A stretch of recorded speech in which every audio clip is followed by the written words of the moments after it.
This is Jack Jackson again. We're going to continue our lecture here on applications of exponential functions. We're going to look at compound interest. So compound interest is an excellent example of exponential growth.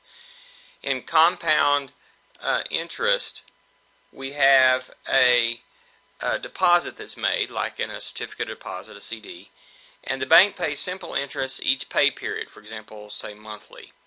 And the next period, say the next month, the interest is paid not only on the original principal, the initial investment, but also on any interest that's earned in the previous months. So you're earning interest on your interest. This is exactly how exponential growth works.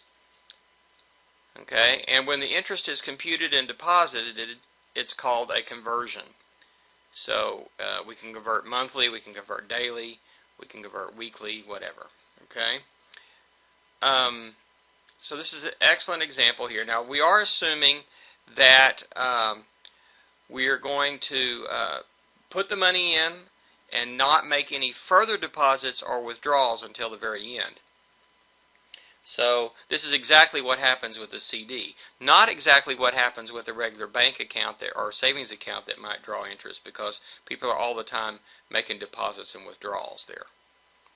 Now, many textbooks are very loose with their use of the letter R.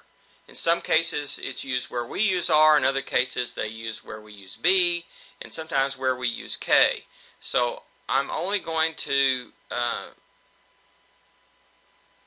use R and K very consistently, and B, those three letters I try to use very consistently. Sometimes we'll change the letters for Y and X depending on what they would be to represent something else. So we might call Y Q, or Q for quantity, or in this case we're going to call it A for the amount in the account balance. We might have called it B for balance. We're going to use A. And the A sub 0 or Y sub 0, the initial amount, is usually called the principal, so we're going to use the letter P for that. That's the amount invested at time 0. That's your initial investment. T is going to be your time. That's going to be like your X. That's your input. And it's going to be in number of conversion periods. So, and an R is your relative periodic interest rate.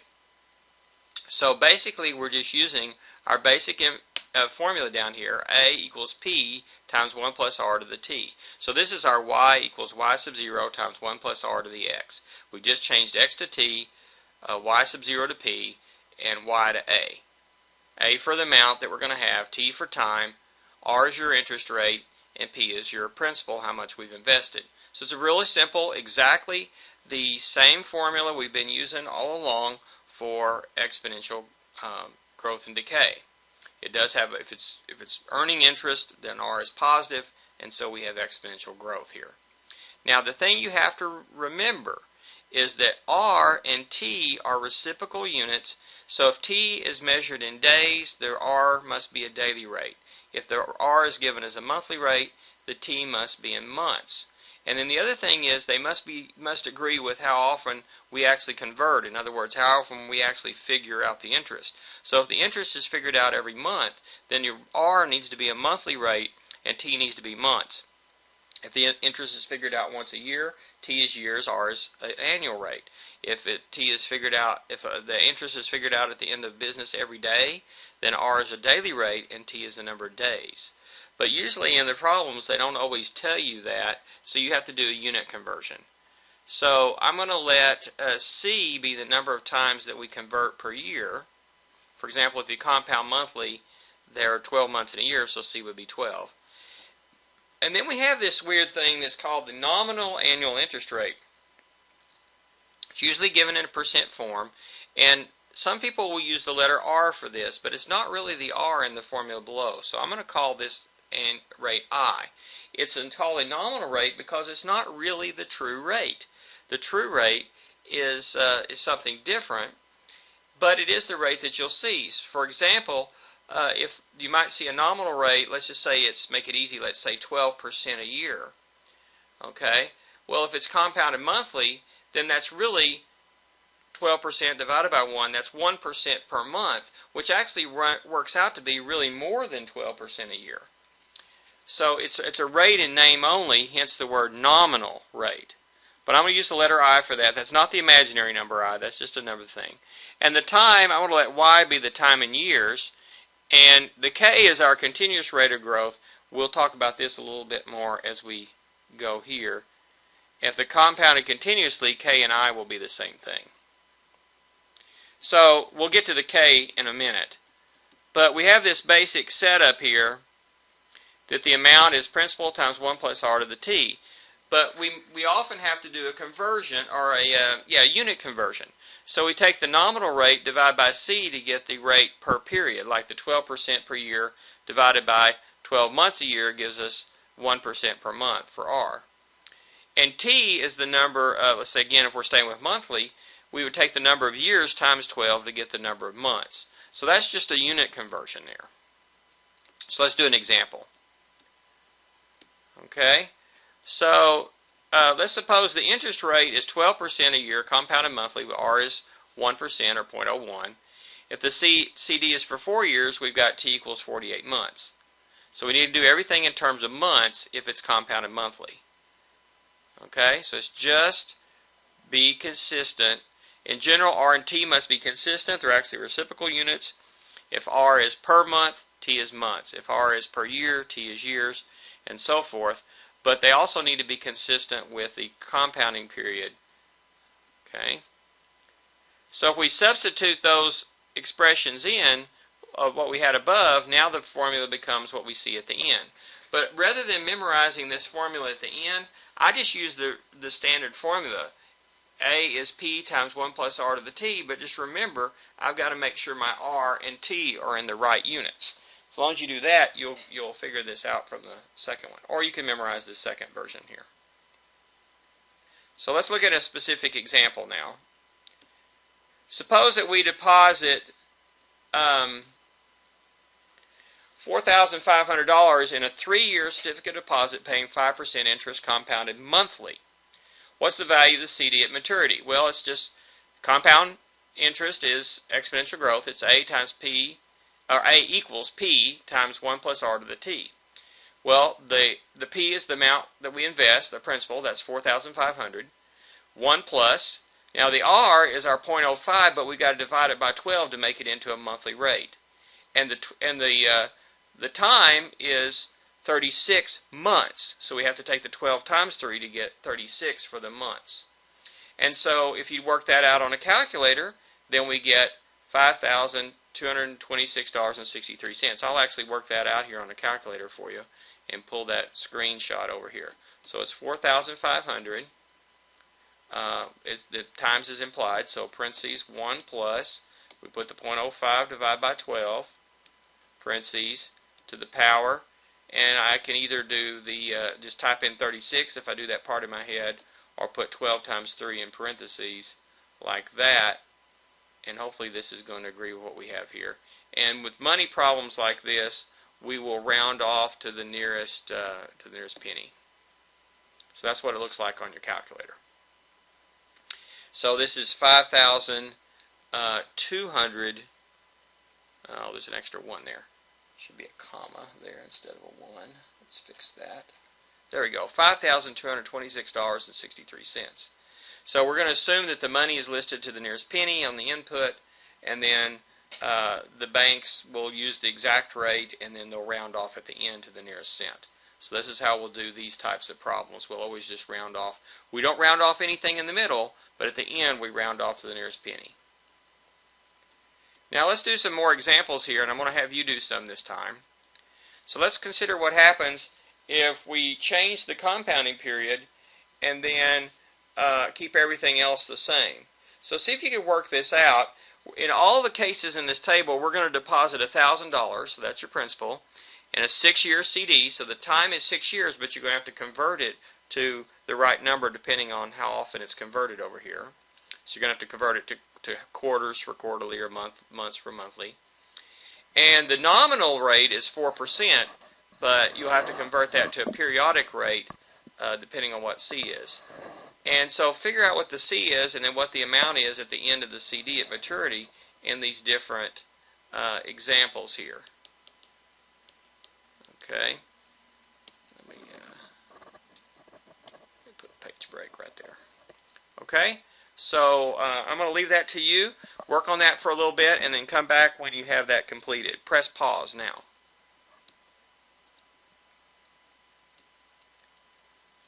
So here's what they turn out to be, and you can see the work done down here below. So let's look at, first of all, I figured out the conversions per year. Well, if it's annually, that's just once a year, so C is 1. Semi means a half, so semi-annually means every half a year, and there are 2 of those per year. Quarterly means every fourth of a year, so there are 4 of those. Monthly, of course, is a 12th of the year, so there's 12 of those. Semi-monthly means every half of a month, so that would be twice a month, which would be a total of 24.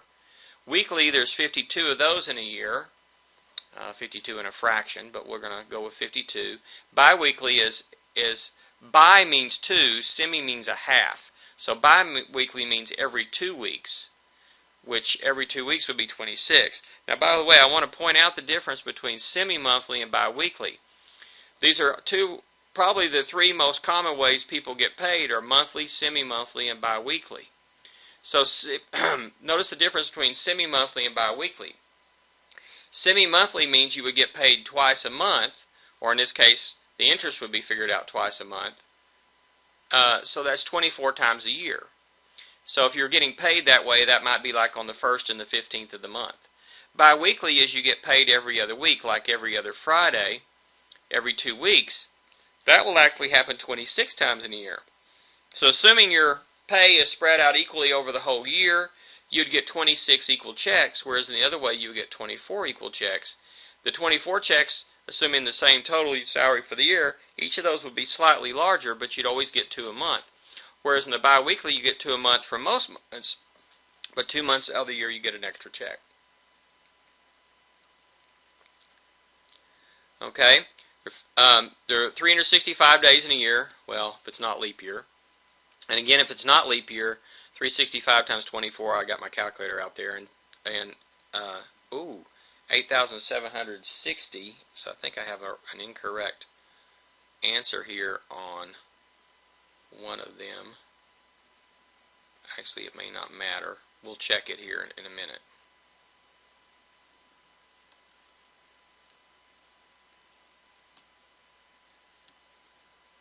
Okay, I'll check it here in a minute. That last one may be off by 1 penny because of that typo. Okay, now let's work this out. Well, it's using this basic formula, so it's 1,000 times 1 plus 0.04 to the power 6. There's no unit conversion on the first one because it is annually. And so that gives us $1,265.32. The next one is 1,000 times 1 plus 0.04 divided by 2 to the power 6 times 2. So 12 half years in 6 years. And so that turns out to be $1,268.24. Notice that we went up by, well, not quite $3 there. And we only added 1 conversion per year. Now we go from 2 to 4, that's twice as big a jump on the number of conversions a year. But if you look, we get $1,269.73. That's like $1.50 instead of $3, about half as much. It's twice as much of an increase on the input here, if we think of that as the input, but half as much increase on the output. And notice that was 1,000 times 1 plus 0.04 divided by 4 to the power 6 times 4. The next one for 12 months, 1,000 times 1 plus 0.04 divided by 12, all that's in parentheses there, and then to the power 6 times 12, notice the parentheses there. That's $1,270.74. 1,000 times 1 plus 0.04 divided by 24 to the power 6 times 24 is $1,270, and well, actually that rounds off to 1,271 even. And that is, what is that one? That's 24. So that's actually, this actually rounds up 1.00. Actually, when you round that off. The next one, we wouldn't expect much change here, going to 26 instead of 24, and it's 1271.01. I've got that one just a 1 penny difference there. Then the next one from 26 to 52, we've doubled the number of conversions a year. We've increased by 26 here, and yet we only went up 12 cents here. Let's see if I got my 1271.13. That's 1,000 times 1 plus 0.04 divided by 52 to the power 6 times 52. Then we go from weekly to daily. That's a huge increase, 7 times as much, and we went up from 52 to 365. That's by far the biggest jump on the conversions, and yet notice we only went up a small amount here, only 10 cents. And the last one, let's get it right. It should be 1,000 times 1 plus 0.04 divided by 8,760 to the power 8,760 times 6, and that is 5 there. And so we see that we get a very small difference between daily and hourly. It's only a 2-cent difference on this amount of money for this amount of time. So it's kind of interesting that you see what happens here. We increase this. As we increase the number of conversions a year, these values that we get for the amounts are definitely going up. So it is getting bigger as we convert because we have more options on more opportunities to earn interest on our interest. However, you will see that these values are kind of leveling out a bit. Okay? So, what we see here is this is leveling off to a limit. Now, if you look at this, you can see that we've calculated all of these at once with the calculator, because if you think about it, the only thing that changed was the C value, which I've called X here in the calculator. So they all look like 1,000 times 1 plus 0.04 divided by X. That's in the 1 plus 0.04 divided by X is in parentheses, and a raised to the power 6 times X. Okay? And we can see what that looks like. Now, I can just go to my table, make sure it's on an ask table, and I can put in whatever I want, and I put in these values that I have for the conversions, and you can see what the output is. And if I put my cursor over on the Y1 column, you'll get to see the more digits.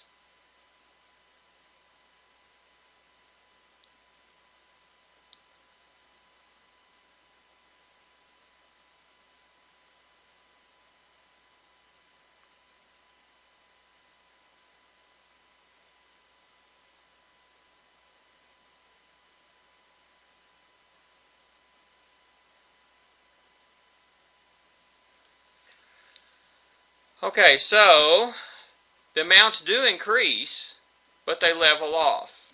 It's approaching a limit. It's like an asymptote. Okay, well, it is an asymptote. Okay, and so here's what we get here. This is going to look like I'm changing gears for just a second, but it's going to actually tie back in. So notice if we have one base, we can change to another base. Let's look at this example right here. Okay. So we have 8 to the x. We could rewrite 8 as 2 to the third, and all that's still to the x. Our property of the exponents say we can write this as 3 times x for the exponent. So we've effectively changed from a base of 8 to a base of 2, but when we did, the power is not just x anymore, but it's some constant times x, in this case 3 times x. So we can change a base, say base a to base b, by changing b to the x to a to the nx, but it picks up this coefficient n. Now, there's going to be this special number that we want to call e, and this is b to the x equals e to the kx. So you can see e to the kx is e to the k to the x, so b is e to the k. But e is the right number to choose so that you can think of this k right here as being the compound continuous rate of growth. Okay? So if you think about up here in this table where we compounded, once a year, twice a year, 24 times a year, every week, every day, every hour, we could go to every second, every nanosecond, and just keep covering, not any of those things, just cover continuously compounding all the time. So the more often we compound, the closer we're getting to this limit. Okay? And then it turns out you can replace our formula with this right here. A equals P times e to the kt. So you replace the 1 plus r with e, but you also replace the t with kt. And this k is our nominal interest rate. So for example, in the one we just thought of, well, you tell me, what would it be? Well, it will be right here, okay?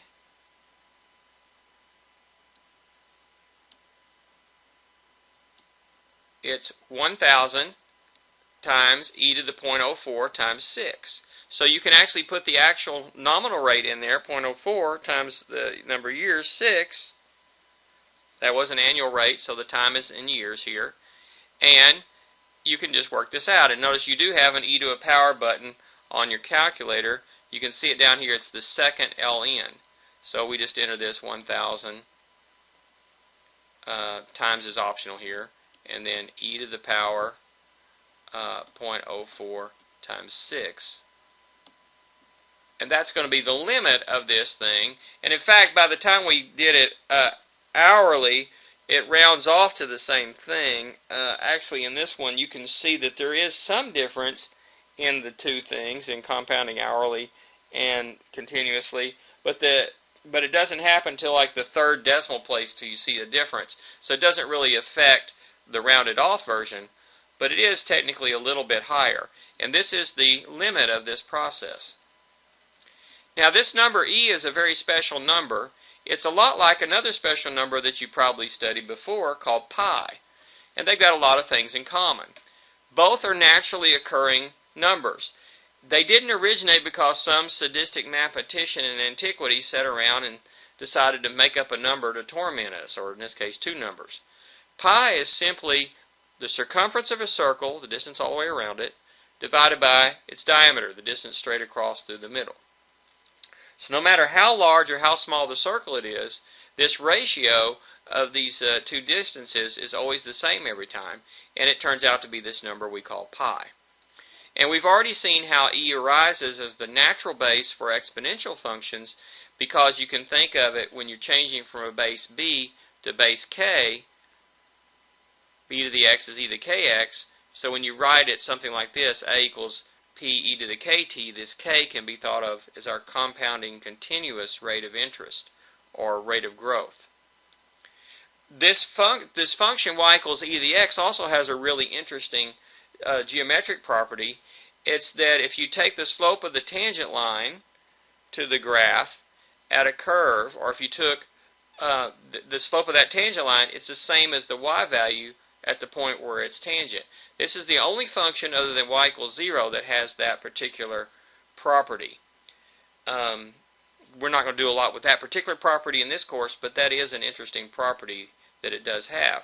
So what it boils down to, the basic thing is both e and pi are naturally occurring numbers. Nobody made them up. But unfortunately, or fortunately, whichever way you look at it, both e and pi are irrational numbers. So that means there's no way to write them as fractions with integer numerator and denominator. And when we try to express them as decimal expressions, these decimal expressions will never terminate and never repeat. They go on forever, but it's not a repeating or terminating pattern. So it's impossible to actually write out an exact decimal expression for either one. Now another thing that pi and e have in common is they're both about 3. They're both approximately 3. E is a little bit under 3, it's about 2.72, whereas pi is a little bit over 3, it's about 3.14. You also have buttons for each on your calculator. So on your calculator, you can hit pi by doing the second and the power key, and it gives you a decimal expansion for pi. And the couple ways we can get e, second, and the divides key gives you e. You can also have an e to a power key, so you can go e to the power 1. That will also do it. And I've got a couple more digits. If you have a different calculator, I had a TI-89 and I did this, and I picked up a couple extra digits here. So you can see what the pi and e are, at least to the limits of whatever calculator you've got. Actually, in your calculator, if you've got a TI-84, it actually has these two digits too, but it doesn't show them. It keeps them internally. The actual definition of e is given by this limit. You take 1 plus 1 over n to the n power and let n get larger and larger and larger and larger. As n approaches infinity, this expression approaches e. So it's the asymptote of this function. So you take the function 1 plus 1 over x to the x power, and we plug in some different numbers here. As the n gets bigger and bigger, or x gets bigger and bigger here, then this approaches this number e. Okay? So see if you can fill out the rest of this table, and these numbers should be getting closer and closer to e as we go along. Go ahead and do this now. Press pause. Well, here's what they are, and I did them all at once with the calculator. I just put in y1 equals parentheses 1 plus 1 over x, parentheses to the power x. There's nothing under that little black rectangle. That's it. And then did my ASC table and typed these in. And as I went further down, I started listing more digits to start to see where these things differ from each other. And you can see them worked out there. And this last one here is getting pretty close to e. If I just type e in my calculator, I get 2.718281828. It almost looks like there's might be a repeating pattern in that. 1828, 1828, but it doesn't. It doesn't hold. And so as you go on out further, that doesn't repeat. So sometimes it's convenient to change to a standard base when we're dealing with exponential functions, and the base of e is the base of choice when we want to go to a standard base. Now there are actually infinitely many exponential functions. If you just take the basic exponential functions, y equals b to the x, there's actually one for every number b, at least every positive number b except for 1. There is an exponential function with that base. So there are infinitely many exponential functions, including one of them, y equals e to the x.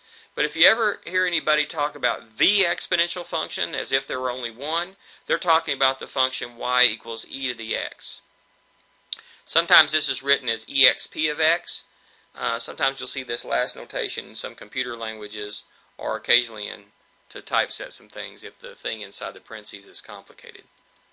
So now we have three good forms: y equals y sub 0 b to the x, y equals y sub 0 1 plus r to the x, and y0 equals e to the kx. Okay? In either case, we have exponential growth when r is greater than 0, k is greater than 0, and b is greater than 1. When r is less than 0, k is less than 0, and b is less than 1, and positive, and we have exponential decay. So which one do we use? Well, it depends on what you're given. If we start with the table, sometimes we'll just be given one of these forms, and of course if they just give you the formula, then use it. That's what you start with. But if you're given a table, what do we do? Well, we start by using this formula b equals y2 over y1 to the 1 over delta x to find b. If it's the same every time, we know it's, say, exponential, and we can use this form here, or perhaps the point base form there. Okay? However, more often in many applications, rather than starting with the table, actually in real world things, you'll probably actually collect some data and start with the table and go from there. But in many applications you'll see in textbooks, or maybe the homework problems, they'll straight out tell you either R or K. Now the problem is, it can be confusing which one they intend, whether they're talking about R or talking about K, because they're both stated as percentage rates per time, and they usually have values that are pretty close to each other. If you look at my video where I pull up the GeoGebra sketch and manipulate the slider for K, then you'll see how R and B are affected as K changes, and you'll notice that R and K are the same when they're 0, and as they deviate from, as R gets bigger or further away from, as K gets further away from 0, positive or negative, the further away you get from 0, the more difference you see in R and K, but they're usually close to each other but not the same. So R and K are not the same and cannot be used interchangeably. So how do we tell them apart? Here's the rule. The way to tell them apart in applications is that if the problem says the rate is continuous, or if it's compound continuously, if you see that word continuous or continuously, then they're definitely talking about K for the rate. Another thing, if you see the word exponential, this is a little trickier. If the exponential is used as an adjective with rate, like an exponential rate or exponential growth constant, then the value is for K. Otherwise, the value is R.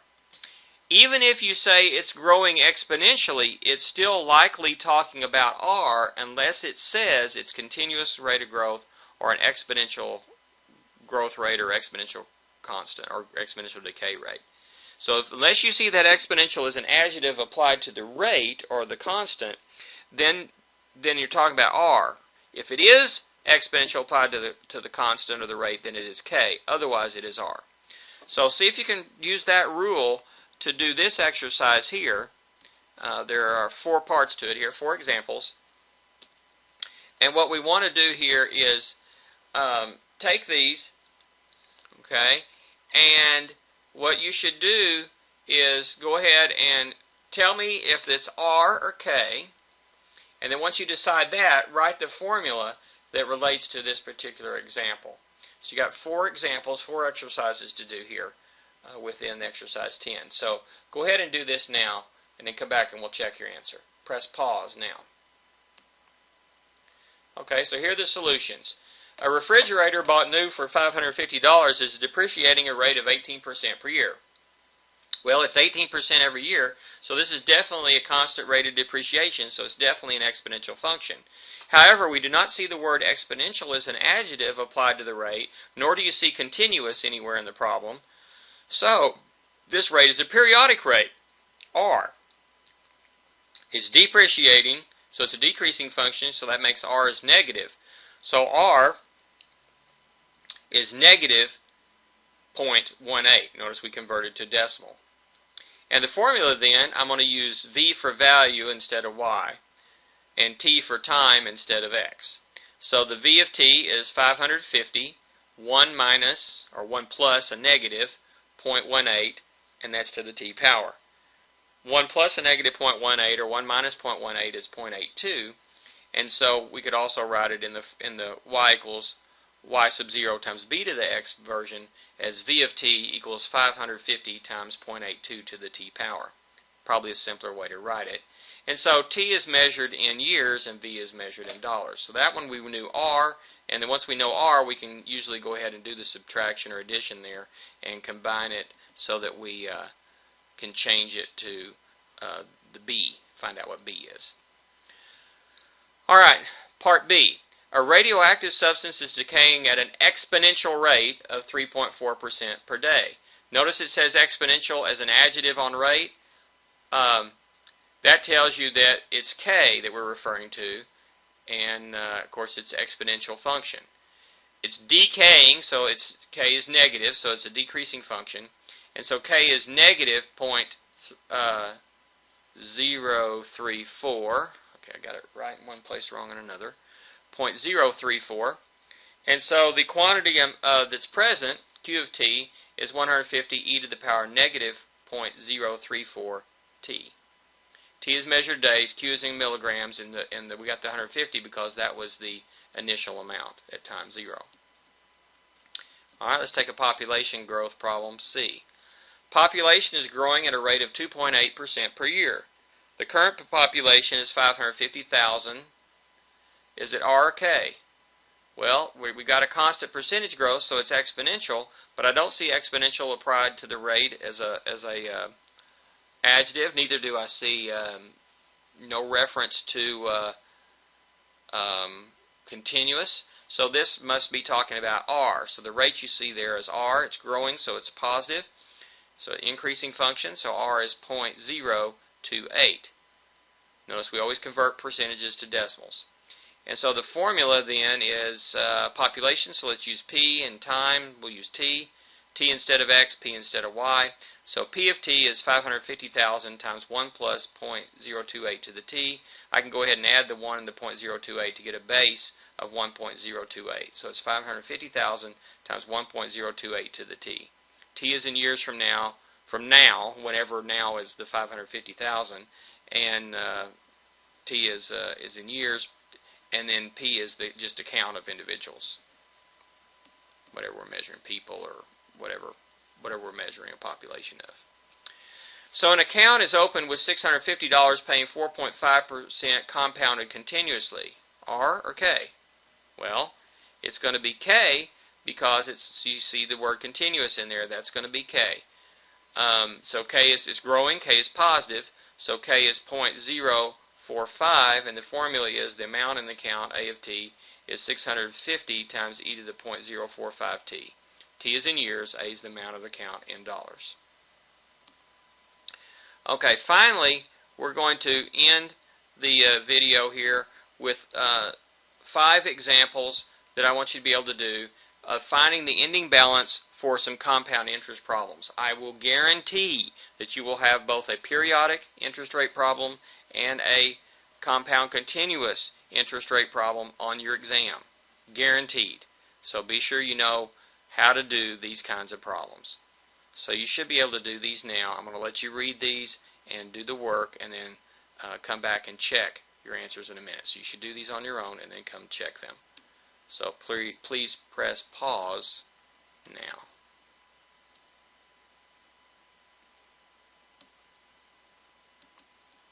Okay, now that you're back, let's take a look and see what we've got here. Part A, or question A. $4,356 is placed into an account paying 5% per year compounded monthly. How much is in the account at the end of 4 years? So that's 4,356 times 1 parentheses 1 plus 0.05 divided by 12 to the power 12 times 4. So it's 48 months that we're going to put it in to it, and the interest rate is 0.05 divided by 12 is the monthly rate. So notice we had to do our little conversion there. The answer was $5,318.22. Okay, next.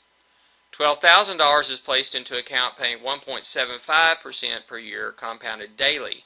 How much is in the account at the end of 3 years? That's 12,000 times 1 plus 0.0175 divided by 365, and then the power is 365 times 3, because that's how many days you get in 3 years. We're assuming no leap year at this point. And so that's $12,646.81. Part C, or question C. $6,587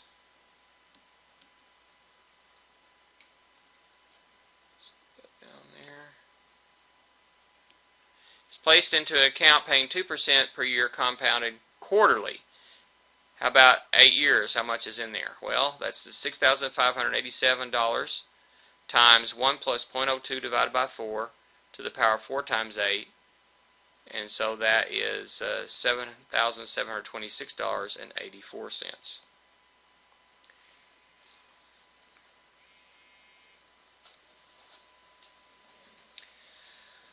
So we see that we end up with $7,729.92. This one is compounded continuously, so to get this we're going to use the formula principal times e to the kt, and k is 0.02, t is 8, and so this works out nicely like this. So you can see how I typed it in the calculator.